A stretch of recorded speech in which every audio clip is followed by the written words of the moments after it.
wrong. తాను ఏ తప్పిదము చేయలేదు, But he received the wrong judgment. అయితే తాను అన్యాయపు తీర్పు పొందాడు. So the blame was put on him. మరి నింద తన పైన వేయబడింది. So that finally he was decided as a person who did sin. మరి చివరిగా తానే మరి పాపం చేశాడని చెప్పారు. So dear brothers and sisters, but he overcame injustice. కాబట్టి ప్రియమైన సోదరులారా తాను ఈ యొక్క అన్యాయాన్ని అధిగమించగలిగాడు. So in this world the God children we may face so much of injustice. ఈ యొక్క లోకములో దేవుని యొక్క పిల్లలు అన్యాయానికి గురి అవుతూ ఉంటారు. You may be judged wrongly because without doing any mistake. నీవు ఏ తప్పిదము చేయకపోయినా గానీ నీకు అన్యాయపు తీర్పు తీరుస్తారు. But don't be just surprised. దాని విషయమై ఆశ్చర్యపడాల్సిన అవసరం లేదు. Look at the life of Joseph. చూడండి, యోసేపు యొక్క జీవితాన్ని చూడండి. Look at the life of Jesus Christ. ప్రభువైన యేసుక్రీస్తు యొక్క జీవితాన్ని The చూడండి. God children, దేవుని యొక్క పిల్లలు everywhere they face injustice. మరి ఎక్కడ చూసినా గానీ అన్యాయానికి గురి అవుతున్నారు. So but we need to overcome that. అయితే మనము వాటిని అధిగమించగలగాలి. This should not defeat us. ఇది మనల్ని ఓడించలేకుండా But we have to live a overcoming life. అప్పుడు మాత్రమే విజయవంతమైన జీవితాన్ని జీవించగలం. By the help of God, దేవుని యొక్క సహాయం వలన Joseph lived a victorious life. యోసేపు జయ జీవితాన్ని జీవించగలిగాడు. The final wall he overcame was తాను అధిగమించినటువంటి చివరి గోడ ఏంటంటే the prison. చెరసాల అనేటువంటి గోడ. So he overcame.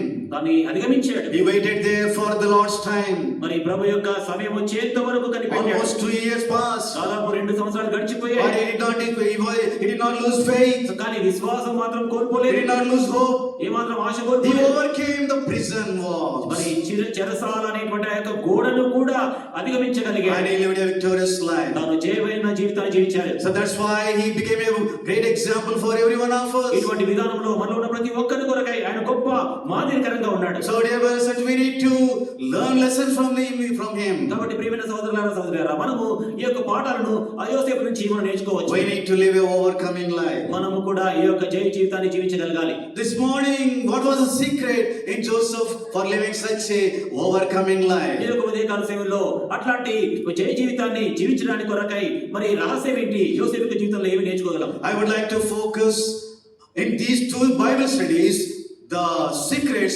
behind this overcoming life of Joseph. ఈ యొక్క 2 బైబిల్ పఠనముల్లో యోసేపు తాను ఏ విధంగా జయవంతమైనటువంటి జీవితాన్ని జీవించాడో దానికి గల రహస్యాలను మనం చెప్తాం. Because we are facing the same things like Joseph in our lives. ఎందుకంటే మన యొక్క జీవితంలో కూడా యోసేపు వలె మనము కూడా సవాలు ఎదుర్కొంటూ ఉంటాం. But we need to live an unshakable, fruitful life in this world. మనము కూడా ఈ యొక్క లోకములో అచంచలమైనటువంటి ఫలితమైన జీవితాన్ని జీవించగలగాలి. We need to overcome and move forward for the Lord. మనము అధిగమించి ప్రభు కొరకై ముందుకు కొనసాగగలగాలి. So same things are happening in our lives. మన యొక్క జీవితాల్లో కూడా ఇవే జరుగుతూ ఉన్నాయి. So dear brothers and sisters, learn the lessons from Joseph and live a overcoming life. కాబట్టి ప్రియమైన సోదరులారా మరి యోసేపు యొక్క జీవితం నుంచి పాఠాలు నేర్చుకొని జయ జీవితాన్ని మీరు కూడా జీవించండి. So the first secret in his life for living overcoming life is the foundation he laid in his life. జయ జీవితాన్ని జీవించడం కొరకై మొట్టమొదటి రహస్యం ఏంటంటే తన యొక్క జీవితంలో వేయబడినటువంటి పునాది. Let us read the book of Genesis